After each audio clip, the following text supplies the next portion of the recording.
Hello students. तो आज से हम अपना आईआईटी का सिलेबस कंटिन्यू करेंगे यूट्यूब पे। ठीक है, तो सपोर्ट करने के लिए आप वीडियो को लाइक करो, चैनल को सब्सक्राइब करो और शेयर करो अपने फ्रेंड्स के साथ, ताकि मैं आईआईटी का जो सिलेबस है वो कंटिन्यू रख पाऊँ। ठीक है, क्योंकि जब मेरे को पता फील होगा ना कि हाँ भाई बच्चों का फायदा हो रहा है, तो ही फिर मैं ये कंटिन्यू को रखूँगा। ठीक है, ओके, तो लेट्स गेट स्टार्टेड। तो आज हम जो देखने वाले हैं वो है अपना क्यूब रूट ऑफ यूनिटी।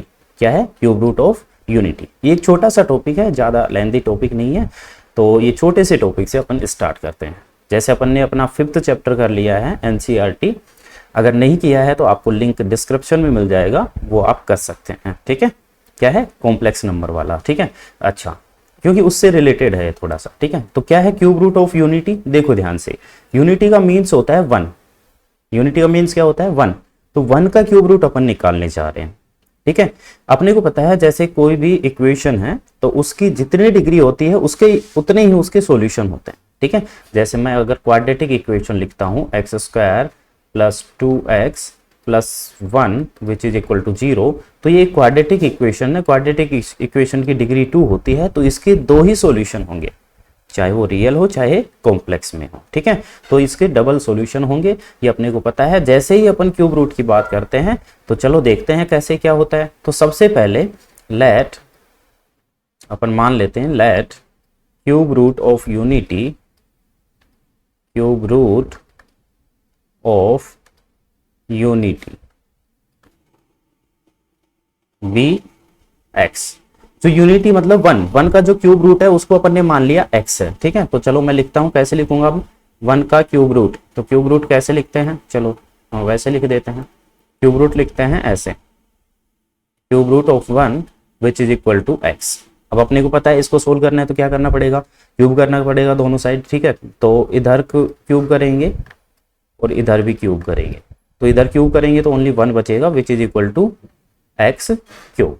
ठीक है, अब देखो ये 1 को अपन राइट साइड में लेके जाएंगे तो क्या बनेगा अपना x³ - 1 और इज इक्वल टू 0। ये इक्वल टू 0 है, वो इधर ना लगा के मैं इधर लगा देता हूं, कोई प्रॉब्लम वाली बात तो है नहीं इसमें। x³ - 1 which is equal to 0। अब यहाँ पे देखो ये अपनी बन चुकी है क्यूबिक इक्वेशन। तो अपने को पता है इसके 3 सॉल्यूशंस होने चाहिए, है ना। वैसे तुमको पता है भाई 1 का क्यूब रूट क्या होता है? 1 होता है, लेकिन वो रियल नंबर में होता है। ठीक है, इसके 3 सॉल्यूशन होते हैं। वैसे क्यूब रूट ऑफ 1 के 3 सॉल्यूशंस आते हैं। क्या क्या आते हैं वो चलो देखते हैं। तो यहाँ पे अपन एक फॉर्मूला अप्लाई कर सकते हैं। फॉर्मूला क्या है? देखो ध्यान से, a³ - b³ वाला। a³ - b³ क्या होता है formula? a - b a² + b² + ab। ये फॉर्मूला आपको पता होना चाहिए। ठीक है, तो ये इस फॉर्मूला का यूज करेंगे।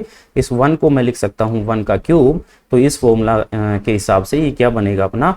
ये बनेगा अपना x - 1 इंटू a² का मतलब x² प्लस b² का मतलब 1 का स्क्वायर 1 और प्लस a इंटू b, दोनों को मल्टीप्लाई करो x और 1 को, तो अपना आया x which is equal to 0। ठीक है, अब अपने को पता है 2 टर्म है, 2 फैक्टर हैं जो अपने आपस में मल्टीप्लाई होके 0 आ रहा है, तो इसका मतलब इन दोनों में से कोई एक तो 0 है। ठीक है, तो अपन लिख सकते हैं x - 1 which is equal to 0। और देखो इसको मैं स्टैंडर्ड फॉर्म में लिख देता हूं, x², x को पहले लिख देता हूं और plus 1 which is equal to 0। ठीक है, अच्छा, अब देखो यहां से तो अपनी वैल्यू आ गई x इज इक्वल टू 1, तो ये तो है अपना रियल रूट। क्या है? ये तो अपना रियल रूट। ठीक है, अब 2 रूट इससे और निकलेंगे। ये है अपनी क्वाड्रेटिक इक्वेशन जिसमें जो डिस्क्रिमिनेंट है b² - 4ac वो लेस देन 0 है, तो इसका मतलब यहाँ से अपने जो रूट आने वाले हैं वो कॉम्प्लेक्स नंबर में आने वाले हैं। ठीक है, तो मैं क्वाड्रेटिक फॉर्मूला का यूज करता हूँ। क्वाड्रेटिक फॉर्मूला क्या है? -b ± square root of b² - 4ac upon 2a। ठीक है, अपने को पता है यहाँ पे a की जो वैल्यू है वो है 1, b की जो वैल्यू है वो भी है 1 और c की वैल्यू भी है 1। ठीक है, चलो तो रख देते हैं भाई तीनों में 1, तो -1 plus minus square root of b² का मतलब 1 का square -4 into a into c upon 2 into a. ठीक है, चलो तो निकाल लेते हैं भाई, अब क्या आता है देखते हैं। तो ये अपना बना -1 plus minus square root of 1 का स्क्वायर 1 होगा, माइनस 4 इंटू 1 इंटू 1 होगा 4, तो ये अपना आएगा -3/2। तो अब ध्यान से देखें तो ये बना -1 प्लस माइनस, ये जो रूट अपना -3 है इसको अपन लिख सकते हैं √3 मल्टीप्लाई स्क्वायर रूट ऑफ -1, और अपने को पता है स्क्वायर रूट ऑफ -1 क्या होता है, आयोटा। तो मैं लिख देता हूं यहाँ पे √3 आयोटा/2। तो ये दो सॉल्यूशंस और आ गए अपने क्यूब रूट ऑफ एक्स के। तो क्या क्या होते हैं क्यूब रूट ऑफ एक्स, एक तो होता है 1, एक होता है अपना -1 प्लस √3 आयोटा/2, और एक होता है अपना -1 माइनस √3 आयोटा/2। ठीक है, तो ये 3 सॉल्यूशंस होते हैं अपने क्यूब रूट ऑफ 1 के क्यूब रूट 3 होते हैं, एक तो है 1 और ये दोनों है अपने real numbers, sorry complex numbers में। ये तो है अपना रियल नंबर में और ये दोनों जो रूट हैं वो अपने हैं कॉम्प्लेक्स नंबर में। अब देखो ध्यान से, कॉम्प्लेक्स नंबर में जब भी तुम्हारे कॉम्प्लेक्स नंबर आएंगे, है ना, तो वो ज्यादातर आते हैं अपने पेयर में ही आते हैं, जैसे ये रहा और ये रहा। ठीक है, दोनों क्या है, पेयर में, दोनों कॉन्जुगेट पेयर में आते हैं। जैसे कॉन्जुगेट क्या होता है अपना कॉम्प्लेक्स नंबर का, जैसे z = 1 प्लस आयोटा है तो इसका कॉन्जुगेट क्या होगा अपना, इसका कॉन्जुगेट क्या होगा 1 माइनस आयोटा, बस साइन चेंज हो जाता है आयोटा वाली टर्म का। तो यहाँ भी एक्चुअल में वही हो रहा है, √3 आयोटा है और ये माइनस का √3 आयोटा है, तो मतलब ये दोनों एक दूसरे की कॉन्जुगेट हैं।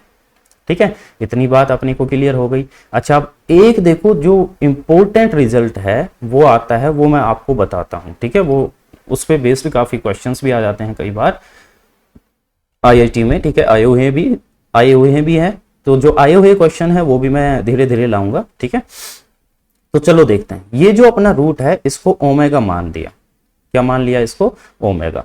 ठीक है, तो ओमेगा = -1 प्लस √3 आयोटा/2। ठीक है, अब देखो अगर मैं इसका स्क्वायर करता हूं तो क्या बनता है, ध्यान से देखना। ओमेगा स्क्वायर = ये स्क्वायर हो गया पूरे का -1 प्लस √3 आयोटा/2 का होल स्क्वायर। चलो भाई ओपन करके देखते हैं इसका होल स्क्वायर क्या आता है। ठीक है, देखो इससे फिर अपने को एक बहुत इंपॉर्टेंट रिजल्ट देखने को मिलेगा। -1, सॉरी ऊपर फॉर्मूला लगा सकता हूं मैं, a प्लस बी का होल स्क्वायर। तो क्या आएगा, a² प्लस b² और plus 2 into a into B.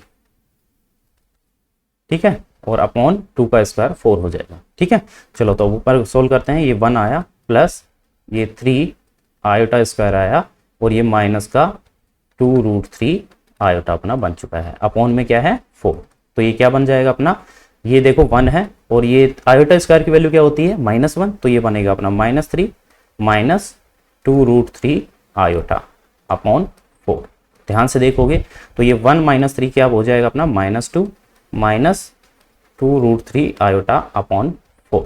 ऊपर से अपन 2 कॉमन ले लेते हैं, तो 2 कॉमन लेंगे तो क्या बनेगा, ये -1 माइनस √3 आयोटा अपॉन 4। देखो कैंसिल कर देते हैं, 2 × 2 = 4, तो ये अपना आया -1 माइनस √3 आयोटा अपॉन 2। तो ध्यान से देखो, अब देखो ध्यान से, ये जो अपना ओमेगा स्क्वायर किया अपन ने, वो ओमेगा स्क्वायर क्या आ गया, ये दूसरा वाला जो रूट है वो अपना ये आ गया है। तो इसका मतलब कि अगर मैं इसको ओमेगा मानता हूं, इस फर्स्ट रूट को, तो ये जो अपना है ये ओमेगा स्क्वायर है। तो क्यूब रूट ऑफ यूनिटी 3 होते हैं, 1 ओमेगा ओमेगा स्क्वायर। ठीक है, तो ये 3 होते हैं, तो तुमको पता चल गया कि एक को ओमेगा माने तो दूसरे उसका स्क्वायर दूसरा वाला होता है वो ओमेगा स्क्वायर। ठीक है, अच्छा अब एक मजे की बात क्या है वो ध्यान से देखना। ठीक है, एक इक्वेशन है अपनी, देखो ध्यान से। अगर मैं बात करता हूं 1 plus omega plus omega square, 1 plus omega square, ये काफी क्वेश्चन में ऐसे के ऐसे यूज होती है। इसकी वैल्यू क्या होती है वो निकाल के देखते हैं। चलो, तो 1 प्लस ओमेगा की वैल्यू क्या थी अपनी, -1 प्लस √3 आयोटा अपॉन 2, और फिर प्लस ओमेगा स्क्वायर की वैल्यू क्या थी अपनी, -1 माइनस √3 आयोटा अपॉन 2। चलो भाई इसको सोल्व करके देखते हैं। तो 1 प्लस ये 2 को डिस्ट्रीब्यूट कर देता हूं, -1/2 प्लस का √3/2 आयोटा प्लस माइनस का 1/2 और माइनस का √3/2 आयोटा। देखो ये तो अपना सीधा कैंसिल हो गया। ठीक है, ये 1 ये माइनस का हाफ क्या बनेगा, माइनस का 1 विच इज इक्वल टू 0। तो ये याद रखना हमेशा 1 प्लस ओमेगा स्क्वायर की वैल्यू होती है 0। काफ़ी टाइम इस टाइप के क्वेश्चन काफ़ी टाइप के क्वेश्चन में ये जो इक्वेशन है वो यूज हो जाती है एज इट इज़, ठीक है, एज इट इज यूज हो जाती है, ठीक है। मैट्रिक्स में भी एक दो क्वेश्चन है जिनमें ये इक्वेशन यूज हो सकती है, ठीक है, और होती है काफ़ी क्वेश्चन में, ठीक है। तो ये याद रखना तुम। एंड एक बार दोबारा से देख लेते हैं। तो क्यूब रूट ऑफ यूनिटी की बात की, मतलब 1 का क्यूब रूट, उसको अपन ने x माना, दोनों साइड क्यूब किया तो x क्यूब इजगल टू 1 आया। यहाँ से बनी x cube minus 1 cube is equal to 0। यहाँ अपन ने फॉर्मूला लगाया ये a cube minus b cube वाला। तो यहाँ से अपना ये तो रियल रूट आ गया x इजगल टू 1 और ये अपने तो इमेजिनरी रूट आ गए, जिनमें से एक तो ओमेगा है और दूसरा वाला वो ओमेगा स्क्वायर है। वो अपन ने देख लिया कि वो ओमेगा का स्क्वायर करके अपन ने देखा तो वो ही आ गया दूसरा वाला रूट, ठीक है। अच्छा अब देखो ध्यान से, ये इक्वेशन थी अपनी 1 प्लस ओमेगा स्क्वायर, तो इसकी जो वैल्यू होती है वो 0 होती है, ये तुमको याद रखने। अब इन पे बेस्ड जो क्वेश्चंस है वो मैं जल्दी ही लेके आने वाला हूँ। तो प्लीज़ प्लीज़ प्लीज़ चैनल को सब्सक्राइब करो, अपने फ्रेंड्स के पास शेयर करो ताकि मुझे सपोर्ट मिल सके और मैं ये कंटिन्यू रख पाऊँ। Okay, so thanks for watching this video. Thank you very much.